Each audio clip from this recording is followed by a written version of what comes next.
Today we're going to look at 3 places you can't go and people who went there anyways. But before we get into today's stories, if you're a fan of the strange, dark, and mysterious delivered in story format, then you've come to the right place because that's all we do and we upload 2 or 3 times every week. So if that's of interest to you, the next time the like button asks you to be a reference on their job application, say yes, and when the company calls you, proceed to tell them how unqualified and terrible the like button is.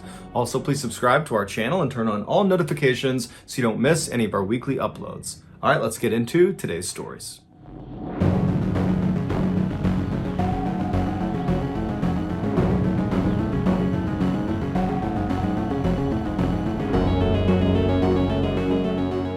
On Friday, August 21st, 2020, 58-year-old Aristides Polino was driving back to his home in Miami, Florida in his police SUV after completing a midnight shift. Aristides was a 25-year veteran of the Miami police force, and over the last 2+ decades, he had routinely done midnight shifts, so this was nothing new. When he got to his house, he parked his SUV in the driveway, and like always, he went right into his house. He didn't talk to his wife Clara or his son. He just went straight up to his bedroom and immediately fell asleep. About 4 hours later, at 5 p.m., Aristides woke up and he expected to hear his wife's voice somewhere in the house. So when he didn't, and the house was just totally silent, something told him that something was off.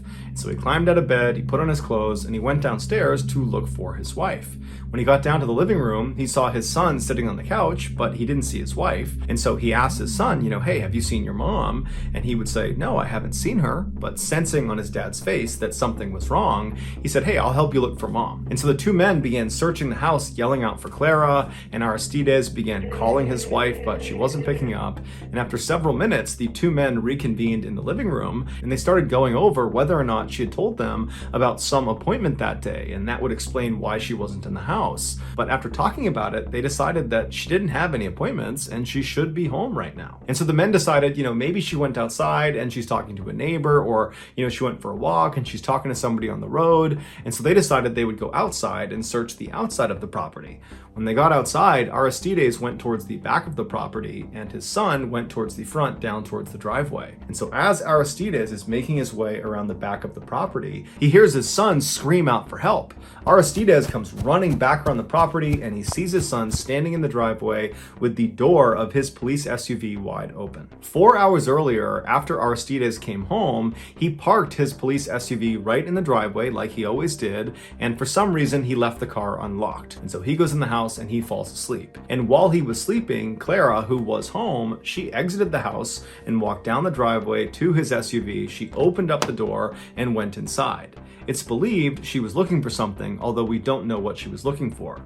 And while she was in the back of his car fishing around for whatever it was she was looking for, the door she had entered the vehicle in shut behind her. And because this is a police SUV, the back seat was designated for suspects. And so the back 2 doors did not open from the inside. And there was a very thick partition separating the back seat from the front seat. So Clara could not just reach over the seats and honk the horn to get someone's attention. And Clara did not have her cell phone, so she couldn't call anyone for help. And when she screamed out for help to somebody out on the road to help her, her screams were severely muffled, and the back windows of this police car were heavily tinted, making it extremely difficult to see that there was a person in the back seat of this car. So for 4 hours, Clara desperately screamed and kicked and punched and did everything she could to try to free herself from the situation she was in. All the while, the temperature inside the car continued to go up. The SUV was parked in full sunlight, no shade whatsoever, and the temperatures that day were over 90 degrees Fahrenheit. And so by the time Clara was ultimately discovered, the inside of that SUV had effectively become an oven. Aristides ran over to his vehicle and he pulled his wife out and he started doing CPR on her, but it was too late. She had died of heat stroke. Her death was ultimately ruled an accident.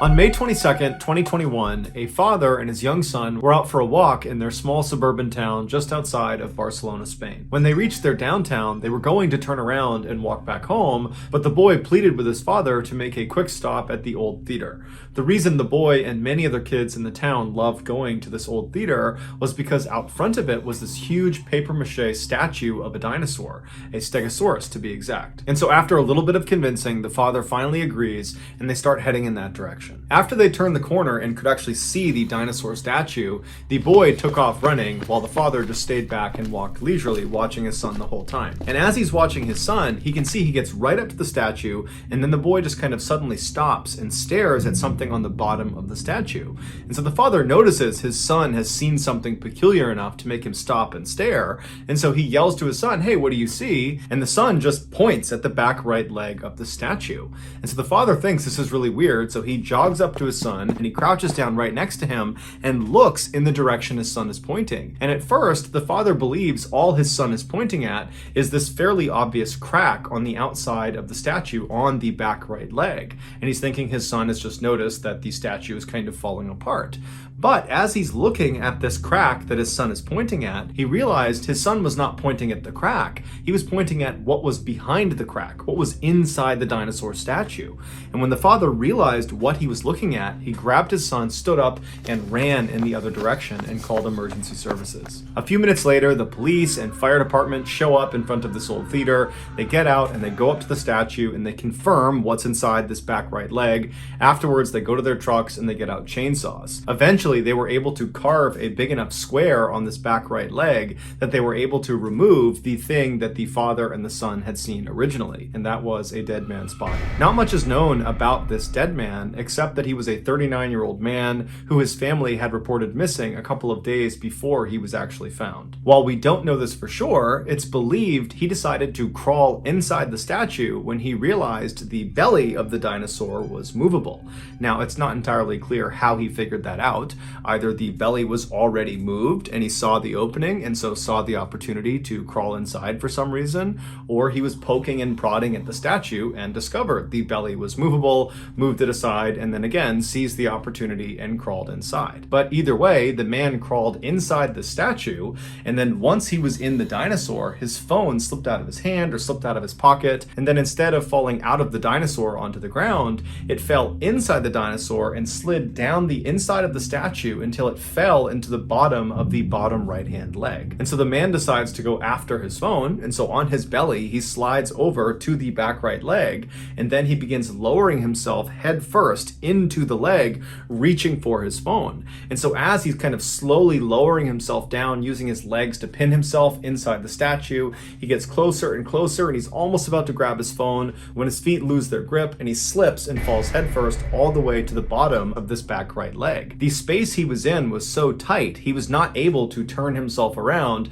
and climb up and out again. In fact, it was so tight, he could barely move. His arms were pinned by his side, and so he couldn't use them to even push himself back up and out. And because he could not bend his legs, he could not use his legs to pull himself back out again either. And so this man most likely began screaming for help, but for whatever reason, nobody heard him. And so after what must have been several agonizing days, the man finally just died. His autopsy has not been made public, so we don't know for sure what actually killed him, although one could speculate he died of either dehydration or perhaps asphyxia from being trapped in this really tight space where his chest may not have been able to expand all the way, and so he would have eventually suffocated. Following the gruesome discovery, the dinosaur statue was removed from the front of the old theater.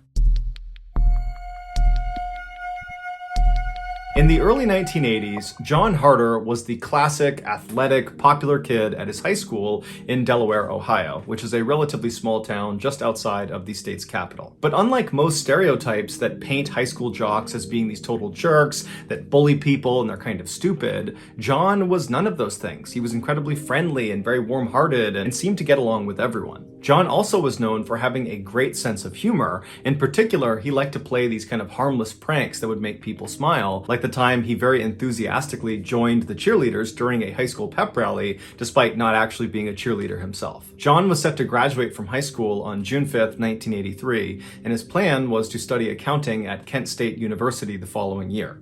A few weeks before his graduation, John's high school began selling these tickets to a grad night at a huge amusement park called Kings Island. Island. Kings Island was located about 2 hours west of John's high school, and it was home to dozens of roller coasters, water slides, and many other attractions. During their so-called grad nights, this amusement park would shut down their public operations and not let anybody into the park that did not have these special student tickets that they gave to local area high schools. John, who was 17 years old at the time, was very excited at the idea of going to this grad night, and so he went and purchased tickets along with about 20 other students from his high school. At about 3:30 p.m. on Friday, May 13th, John and the other students who had bought grad night tickets met up outside of their high school. While this was a school-sponsored trip, the students were responsible for driving themselves to the park. And so after all the students were accounted for, they all piled into a couple of their cars and they began their journey to the park. After a few stops along the way to get food and go to the bathroom, the students finally arrived at the park at about 7 p.m. And on the drive, John, who had been a passenger, had drank half a bottle of rum and about 3 to 6 beers. And so when he got out, he could barely stand. He was so drunk. And so the students made their way over to the front gate. They showed the attendant their grad night ticket and they were allowed inside. And surprisingly, despite it being this special night where only people with these tickets were allowed in, it was still pretty crowded. There were lots of students that apparently wanted to come to this event. Once John and the rest of the students from the Delaware High School had come inside the park, there was no rule that they had to stick together for the duration of their time there. And so they all kind of broke into their separate groups and went their separate ways. In John's particular group was his girlfriend Pam, and for the first hour they were in the park together, all they did was bicker and fight. Onlookers would say John looked visibly upset and very emotional and very drunk. By 8:30 p.m., when John's group had gotten in line for this roller coaster, John was now openly saying, "I don't want to be here anymore, I just want to go home." It was pretty obvious he was still just mad at Pam, and that's why he was saying all this, was just trying to make Pam feel bad. And so some of the group members told John, just, "Hey man, calm down, you're overreacting, just try to enjoy this ride, and then afterwards we'll get some food, it'll be fine." But it was pretty clear that John was really worked up and seemed incapable of having a good time at this point. But regardless, John and the rest of the group, they got on this ride at about 9 p.m. and then after the ride was over, they disembarked and they walked away from the ride to regroup and figure out what was next. And they're looking around and John is nowhere to be found. And so after waiting for a few minutes and actually walking around looking for him, they decided that, you know what, he was really upset before he got on this ride. He probably just wanted to walk away and be by himself for a bit. I'm sure we'll see him later in the night. So John's group, without John, just continued going around the park, going on different rides. And for the next few hours, they kind of forgot about John. It wasn't until the end of the night when over the loudspeaker, the park officials said, "Okay, we're closing the park now," that they started walking out and wondering where John was. And they were convinced, you know what, I'm sure he's back at the cars. He's probably waiting for us because he just wants to go home. And so they leave the park, they get out to their cars in the lot, and John's not there. And so at this point, the group's starting to get a little bit concerned because no one knows where he is. They're meeting up with the other groups from their high school. No one's seen John. And so they're all just kind of staring at the front gate, waiting for John to come out, but he doesn't. And then eventually the lights in the park start shutting down and the security guard comes out front and locks the front gate. And that's when the group knew they had a problem. After an extensive investigation by police, this is their best guess as to what happened to John. After John and his small group rode that roller coaster around 9 p.m., John very quickly disembarked the ride before anybody else in his group could see him. And then John stumbled his way towards the replica Eiffel Tower that this park was famous for. This tower stood at about 300 feet tall and was built to be an exact replica of the Eiffel Tower in Paris, France, but this one at Kings Island was only a third the size. It had 3 elevators that went up the center of the structure, and the elevators would stop at a 50-foot platform and a 275-foot platform where guests could look out and have a great view of the park. While today, the only way to access these 2 viewing platforms is through these elevators, at the time John was at the park in 1983, the park actually had a flight of stairs that went from the ground all the way to the very top of the tower that went right up the middle of the structure, and the public was allowed to take these stairs all the way up to the first platform, that 50-foot platform. And while the stairs did actually continue beyond that, up to the 275-foot platform, the public was not allowed to go any higher on the stairs than that first platform. And so if you took these stairs, once you got to the 50-foot platform, there would be a big fence right on the stairwell preventing you from going any farther, and it says authorized personnel personnel only, don't go any farther. And so the only people that would walk up those additional flights of stairs were staff that had a special key. When John stumbled his way over to the base of this replica tower, he did not get on an elevator. Instead, he took the stairs. So he made his way up to the 50-foot platform, and then when he got to this 6-foot tall gate preventing him from going any farther, he just climbed up and over it and continued walking up the stairs, and nobody stopped him. He finally came to a stop just below the 275-foot mark, and so he's on the stairwell, and at this point he turns and faces the inside of the tower. It's all these metal beams all over the place, and he climbs over the railing of the stairs he's on, and he climbs onto this narrow beam that's actually a part of the support structure of this tower, and he grabs onto the beam above him and just begins walking along this beam towards the center of the tower where the 3 elevator shafts are. Now, there's no safety net on either side of John, so if he slips and falls, he's falling hundreds of feet to the ground. And if he keeps walking and actually gets into the elevator shaft,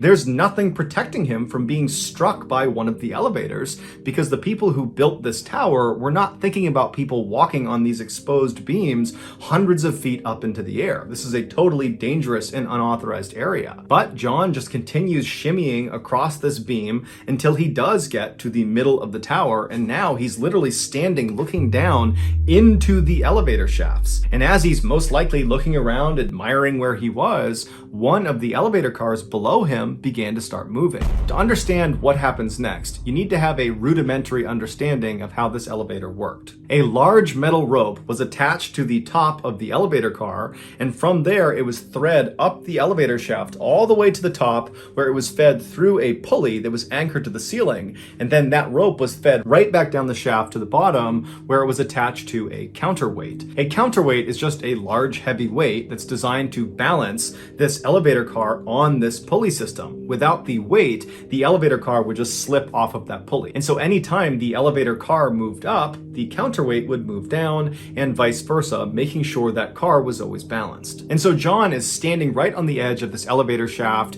presumably just kind of looking around, admiring where he was, when down below him, that elevator car starts to move, and it starts to actually descend away from John. And so the car itself is not necessarily a threat to John. However, its counterweight is, because if the car is going down, its counterweight is going up, and it's right in the path of John. And so as John is leaning out over the shaft looking around, this counterweight comes screaming up and picks him off of the beam he's on and carries him up into the shaft. The impact on John was so strong that it's believed he was actually impaled on some of the exposed metal wiring on top of this counterweight, and he got totally tangled up in all of the cables on top of there. And so as John is desperately trying to free himself, the elevator operator, there was always a staff member inside of these elevator cars, he actually noticed when John got stuck on the counterweight. But of course, this worker would have no idea that's what it was. They would later recall it just felt like the car suddenly jumped. And so this worker, fearing that something had gone wrong with the elevator car itself, he decided he would ride it all the way to the bottom, let everybody get out, and then ride back up to the top totally empty to make sure that the car actually worked before allowing people back on. And so the worker went to the ground, everybody got out, he closed the doors, he began his ascent.